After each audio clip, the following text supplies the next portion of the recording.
What's up, everybody? AJ Kirsch back at you. You know the drill by now. Like, subscribe, turn on notifications so you know exactly when new videos drop. Social media, merchandise, upcoming events, all that information can be found in the description of this video. I've got part 4 of the wrestling character development seminar I hosted alongside ECW Originals, the Quintessential Studmuffin, Joel Gertner, and the Blue Meanie earlier this year at the Cauliflower Alley Club reunion in Vegas. But before we get to that, just a quick heads up. Tomorrow I will be going under the knife once again. I've got to get some scar tissue scoped out of my left knee that formed as a result of the ACL reconstruction and meniscus repair surgery that I got last year. Yay, healthcare. A surgery to fix a surgery. Gotta love it. So the good news is I'll probably be checking in with y'all a little bit more because I'm going to have some downtime on my hands.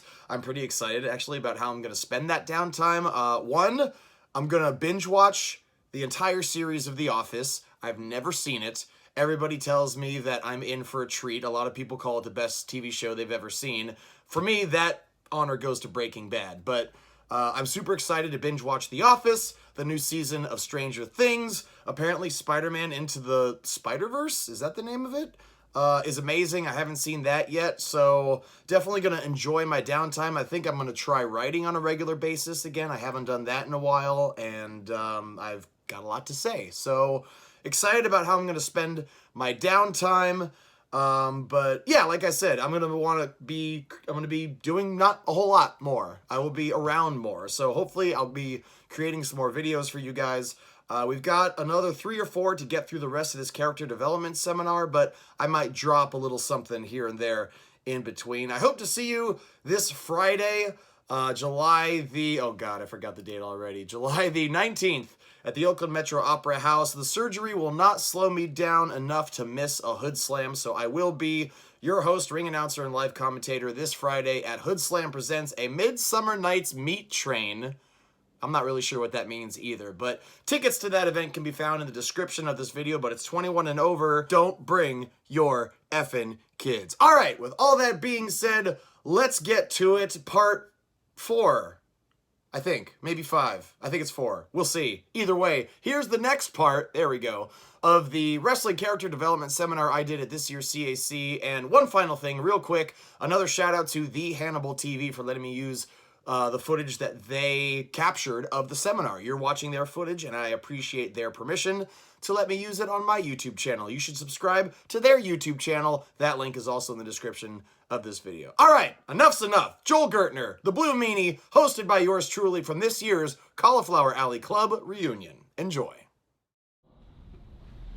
Yeah, I think the theme is going to be you're going to make all the good points and I'll just throw color on it. It'll be like play by play. I'll be able to do color. He'll throw it to you first next time. Joel's my garnish. Yeah, that was garnish. And if you speak Yiddish, that's exactly what I am, I'm garnish. the here, I'm the meat of the sandwich. But yeah, I have a real disjointed contribution here. The first part of it is real quick, so you'll like this best. It's if anybody, a promoter, an office, if anybody offers you a seat on a rocket ship, take it.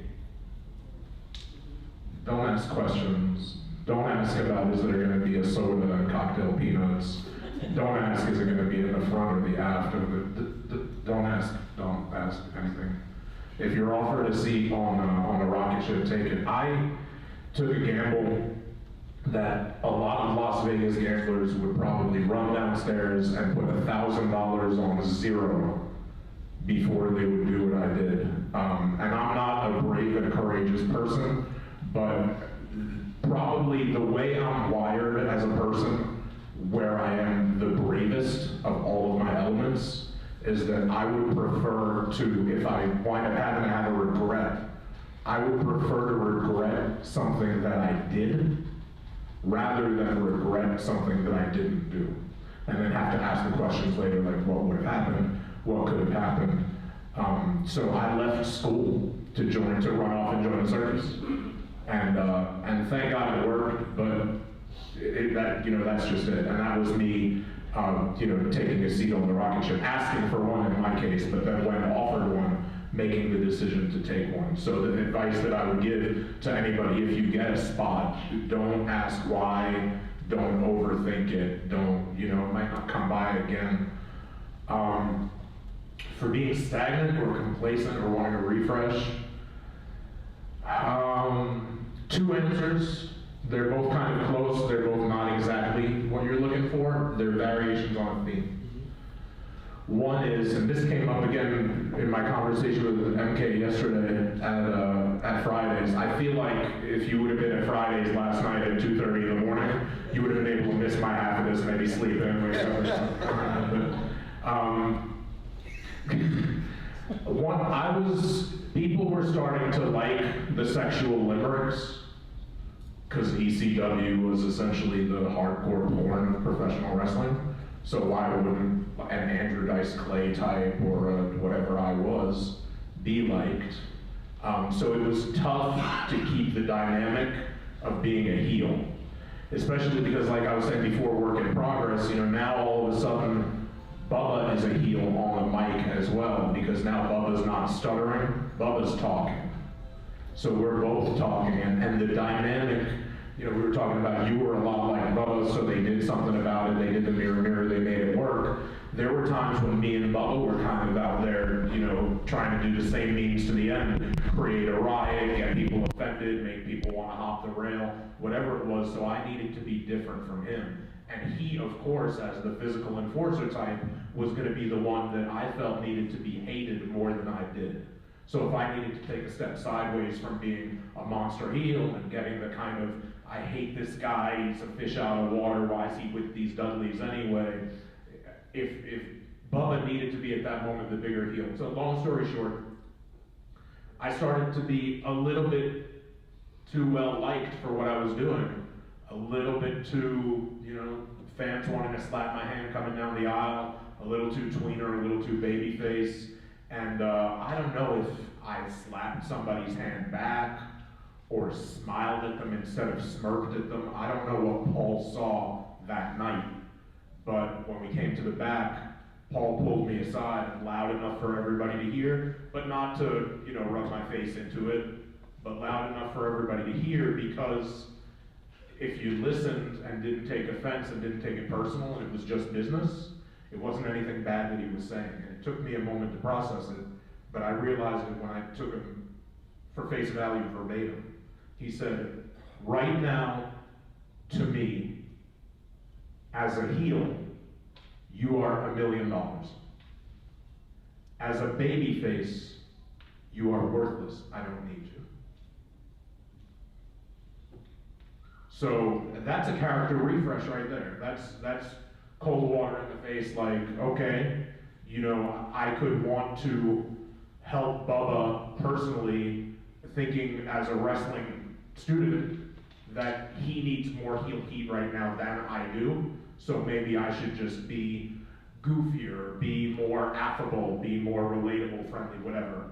But it still at that moment wasn't what Paul was looking for. And he let me know, right? The soup's cold versus the spoon's dirty, right? He told me exactly what it was that was wrong, and it was up to me to come up with how to fix it. So. And to the point earlier, that means being coachable. Being coachable, yeah, because some people would, it would be a splinter under their fingernail, you know what I mean? They would get hyped up about it, and it was nothing to get hyped up about. That's the first time he emoted in that way in 4 years maybe that I've been working for him. So it's not like, why get offended if it's not a regular occurrence anyway? You know what I mean? And it was a valid point.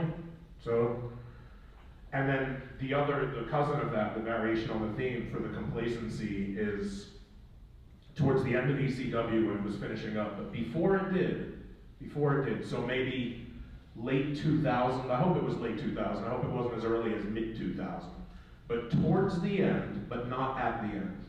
Once a week I would go into Westchester, into Pelham, New York, and we would do TNN. We would cut TNN, we'd stand in Ron Buffon, the cameraman's parents' house basement, and we would have the ECW banner up, and everything that, if you read the book Rise and Fall of ECW, or if you saw the DVD or whatever, you probably know the story. And we would do that once a week, when the tapes were back from the town and whatever. And there was one, whatever it was, Tuesday or Wednesday, and I don't know why I was feeling this way. I love wrestling. I loved ECW. I don't know what it was. And I wasn't overworked. It wasn't like the 80s when the guys were on the road 350 days a year. It wasn't even a current WWE schedule. It was, when you were doing TV, it was maybe 2 days on the weekend in a town, and then the 1 day driving local doing it. So it was like a 3-day-a-week job, not 5, not 6, not 7. And I had been to the point, in 1997, I had a shoot job to support my wrestling habit, and I worked in ECW. And that year, between the two, I was working a night audit at a hotel, so I was graveyard shift, 11 p.m. to 7 a.m. That year, if you count the days that I worked at the hotel, and the days that I worked on the weekends, Friday, Saturday, Sunday, not at the hotel, in ECW, I think I worked 362 days that year, and I had 3 days off. And I would be at like a Friday spot show in New England, and I'd be, wearing my neck brace and bow tie sitting in a chair like this, and we'd be like second to last, we'd be like match 7, and it would be like match 5, and maybe I already had my verbiage and I knew what the spots were, and I'd sit in the chair and fall asleep with the neck brace on as I'm sitting crushing my larynx, because I was, but you do it. But so in the TNN days, it was nothing like that. It was more like 3 days a week. And there was this one Tuesday or Wednesday, whatever day it was, that we were doing production for the Friday show. And I just wasn't feeling it. I don't know if it was a that day thing or that week thing, or I was just, just like we all say about different things at different times, it was that 1 week, hopefully the only, hopefully not the first of many, but hopefully the only week. And I just had this feeling run through me, like, God, I wish I didn't have to go in today. I wish I didn't have to go do TV. You talk about complacency, right? And then like probably 6 months later, there was no TV to go do the costume over. So appreciate what you have while you have it, make the most of it. We can see now it's obvious, back in the 80s and in the territory days, whenever 70s, whatever your favorite wrestling is, there were times before this where we didn't know that everything was archived, that everything needed to be evergreen, that there was a network, that there was streaming, that there was YouTube. There was a time when it was more like hard media, like DVDs and VHS. There was a time before that where if you didn't catch TV in the 60s, you missed TV, and you just didn't have it. So now that we know, just know that the people who are watching you, and anybody who's going to watch it later down the pike, it's for everybody. It's etched, and you have to always not just want to be in the moment and love what you're doing as you're doing it, and for the people in that crowd who you're doing it for, watching that week's TV and that week's TV viewership, but you have to do it because not only is there a chance, which we were maybe thinking in the 90s and the early 2000s as technology was burgeoning, but now as we're going into the 20s, we know that there's not just a chance, but there's the reality that everything you do for that product and for that wrestling office is meant to live forever. And so that's it. You have to not only be in the newspaper, but you have to be in the storybook. You know what I mean? You have to put yourself into history. So that's important.